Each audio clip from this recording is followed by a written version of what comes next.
Good morning mga kapintor. So yung ituturo natin ngayon ay yung paglalagay ng paper tape sa ceiling, no? So katulad niyan, ito sa wall, parehas lang ang proseso mga kapintor. Meron tayong ginawang YouTube videos na paggawa sa ceiling. I mean sa wall, no? Meron na tayo diyan nagawa. So ito mga preparasyon. Ayan. So patsi-patsi lang 'yan, no. So walang kahirap-hirap dahil machine ang second coating niyan. No, kahit patsi-patsi mo lang 'yan. Ito yung ceiling. Ituturo natin paano paglagay niyan. Tapos kung mapapansin natin, meron tayong tatlong klase ng paper tape, no. Isang puti,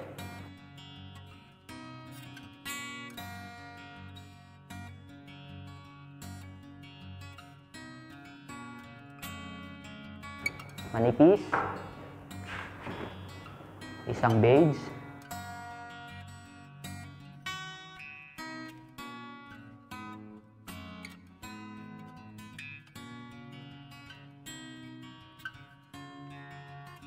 na papel, at isang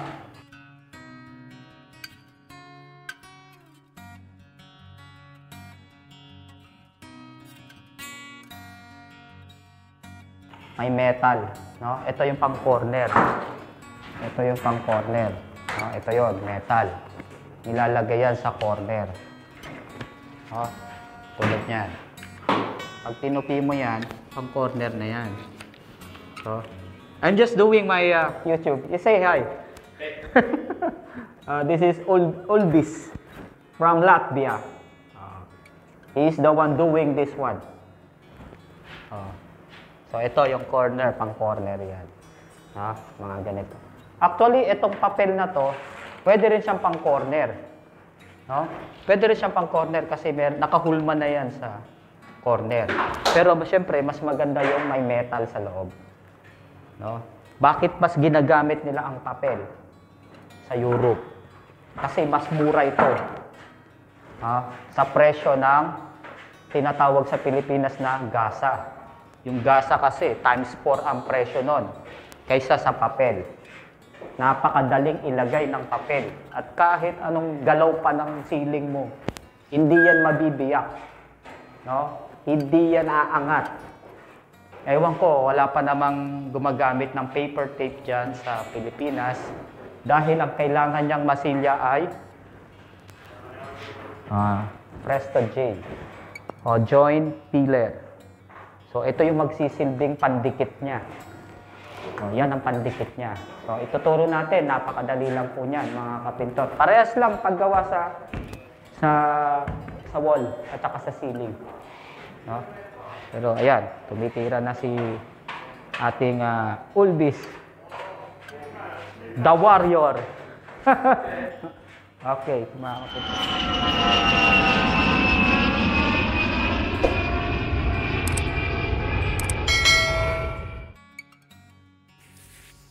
Kung mapapansin natin yung ating gypsum board sa kanyang lengthwise o sa length ay meron na siyang uka, no? Lagayan na po yan ng gasa o paper tape at ng masilya. At ang pangalawa, sa kanyang width, mapapansin natin ay wala po siyang sariling uka katulad po niyan. Yan ang ituturo po natin.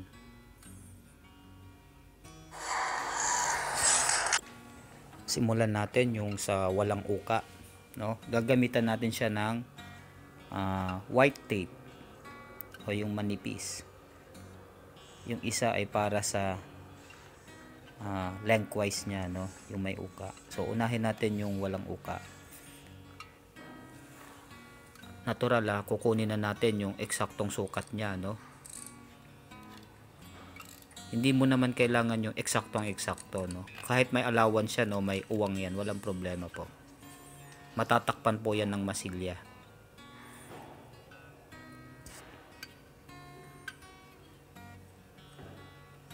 So, popondohan natin. Diyan po siya pakakapitin.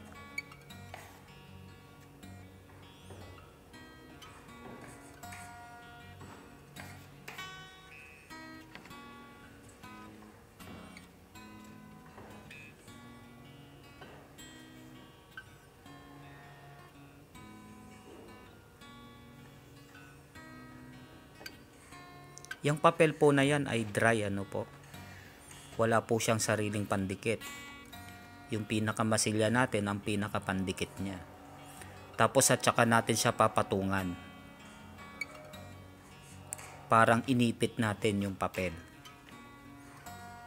No?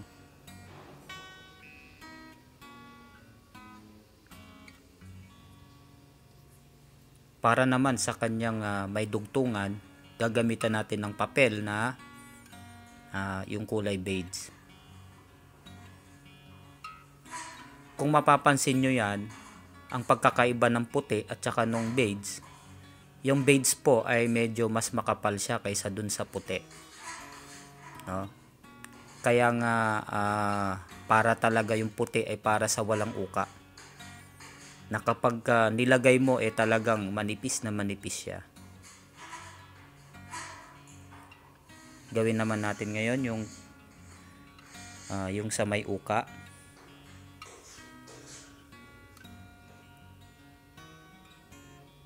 Parehas din po siya ng paglalagay sa wall, ano? Kasi magkaparehas lang naman, parehas naman ang ginamit, gypsum board. Yung paper tape na puti, palagay ko mga kapintor, pwedeng gamitin yan. Uubra yan dyan sa ginagamit nating mga hardiplex, no? Kahit sa plywood. Sa tingin ko kasi yung puti na yun manipis po yun.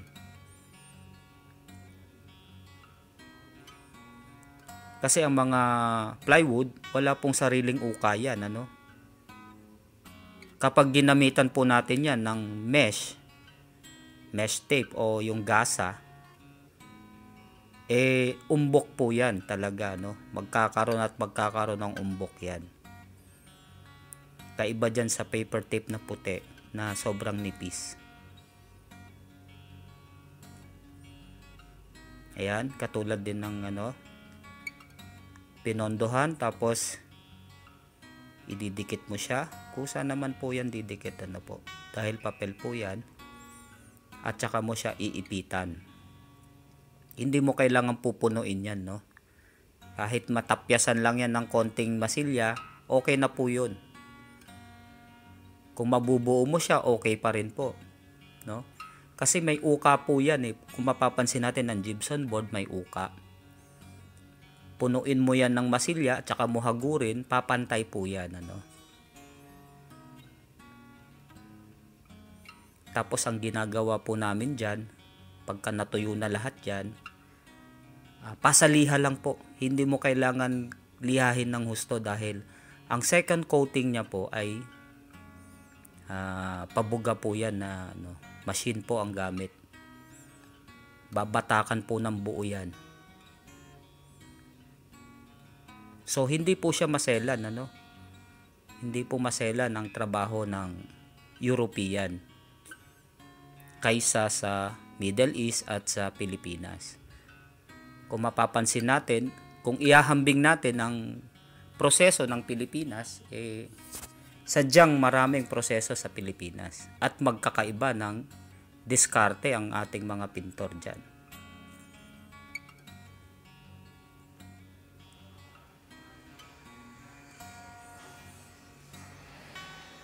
Ngayon naman yung gagamitin natin ay yung corner.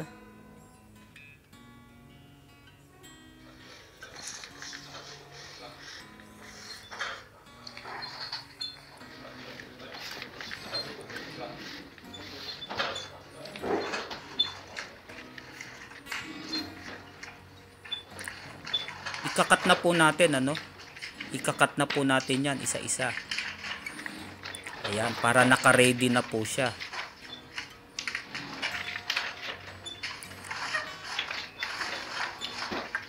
Dalawa po ang ilalagay natin dyan sa corner. Dahil yung kanyang dugtungan, nakikita natin, mapapansin natin, malaki po yung butas, ano? Malaki po. Lalagyan po yan ng paper tape na white. Pwede rin yung beads, ginagamit ko rin yung beads dyan. Pero usually, dapat dyan yung white. And then, at saka mo ilalagay yung sa corner niya.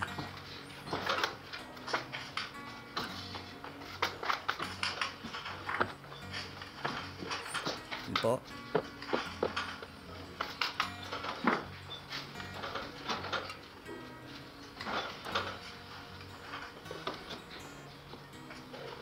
Pondo para sa kanyang corner. Nailagay na yung papel. Ngayon naman yung corner.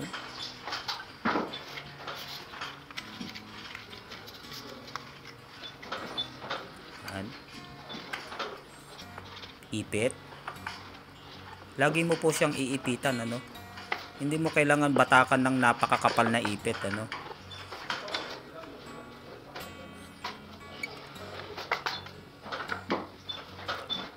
Same process po ang buong corner natin, ano?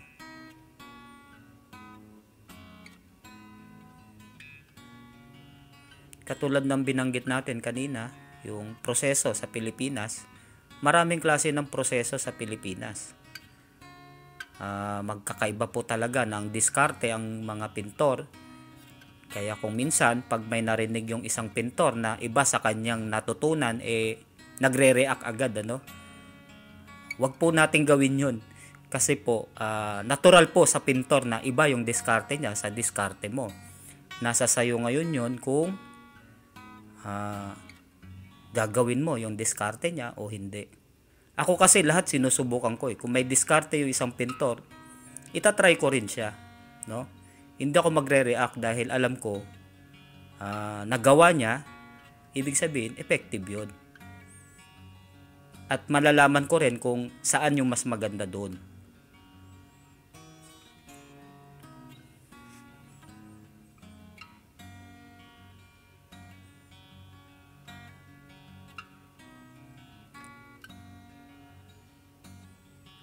Tandaan natin yung proseso ng Europe at saka Pilipinas, magkaiba rin, ano? So, ang YouTube na ito ay ginawa para maihambing natin yung pagkakaiba, no? Kung meron man kayong makita sa aking mga videos na iba sa inyong mga nalalaman, pagpasensyahan nyo na lang po. Nasa sa inyo na po yun kung ia-apply nyo o hindi, ano po.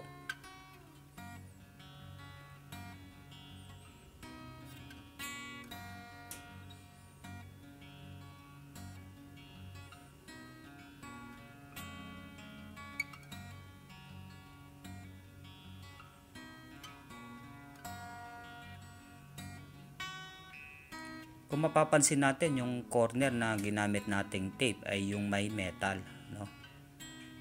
Mas matibay naman kasi yung may metal dahil kahit masagi yan, hindi yan basta madudurog yung corner niyan. Meron ding metal na hindi papel na nilalagay sa corner, ano?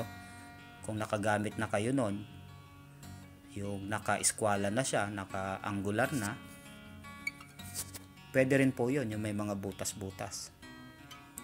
Katulad ng ginagamit ng mga nagta-tiles. Pero mas maganda nga po gamitin ang papel o yung papel na may metal dahil mas madali po siyang ikabit at idikit.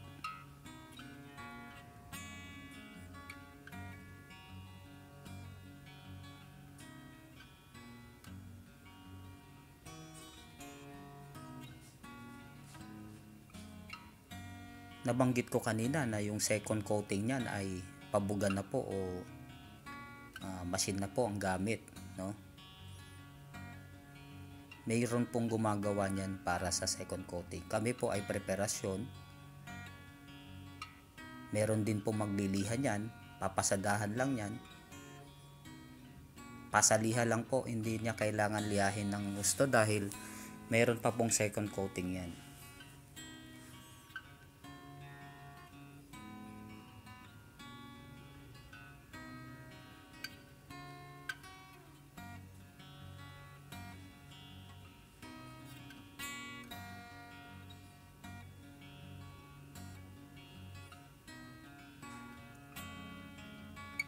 Ang paper tape po ay ginagamit talaga dyan ay Presto J na tinatawag dito. Pero nagamit ko na rin po yan na iba, hindi siya Presto J. Ginamit ko yung kapag wala po kasing machine, meron po talagang ginagamit na pang second coat sa masilyar. Yun po ay LF at saka LG. Yun po yung code niya dito sa Europe. Yun po yung pang second coating kung hindi po machine ang gamit. Pag machine po ang gamit naman ay yung Webex na powder, parang skin coat po sa atin, ano. Dilib ako sa Weber na yon, yung pinaka skin coat nila, dahil kahit iwan nila magdamag yun doon, hindi po siya basta natutuyo. Ayan po yung ating finished product. Para sa first coating lang po yan, ano? First coating yan. First coating niya. And then yung second coating niyan, pabuga na po yan. Spray, bubuuin niya ng spray. Masilya na pabuga. No? So yan, yung ating ceiling, wall. Puntahan natin sa kabila.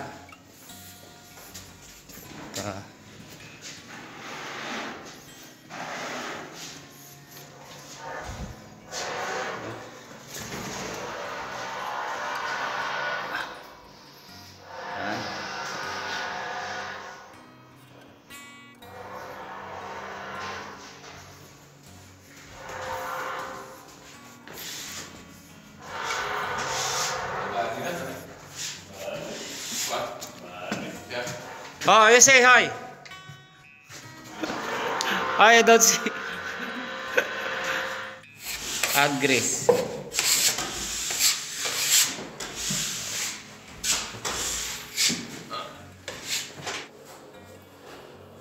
Mga kapintor, yung paggamit ng paper tape, meron akong videos na mga nauna yung paggamit sa paper tape.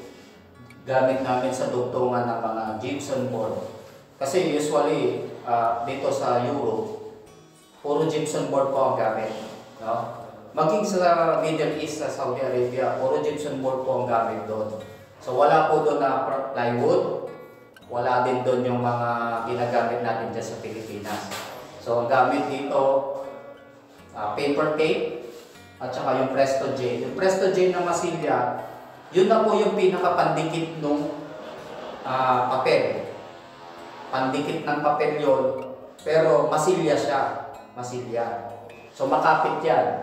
Kapag binugahan na yan ng second coat ng masilya, kasi pa-spray naman ng pamasilya rito, bubuuin yan ng masilya. No? Puro pabuga yan. Lahat yan, pati taas. Puro pabuga yan. Imamasilyahan yan ng buo. O gano'n ang proseso ng dugtungan dito sa Europe. Pare-parehas yan.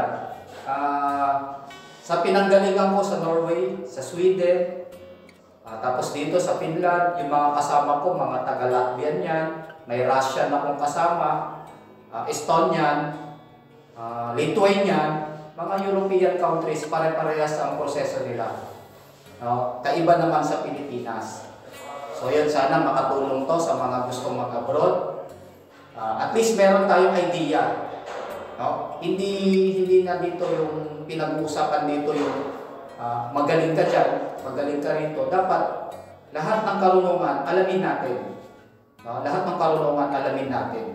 At kahit marunong ka na, isipin mo na wala ka pa rin alam. Nagsasanay pa rin tayo. Ganun lang po ang dapat na mindset natin. Ganun lang po. Salamat po mga kapitbahay. What do you think? We need a book over here? I think no. I don't think no need there because because they will spray downstairs here. Yeah. Oh, this is big room.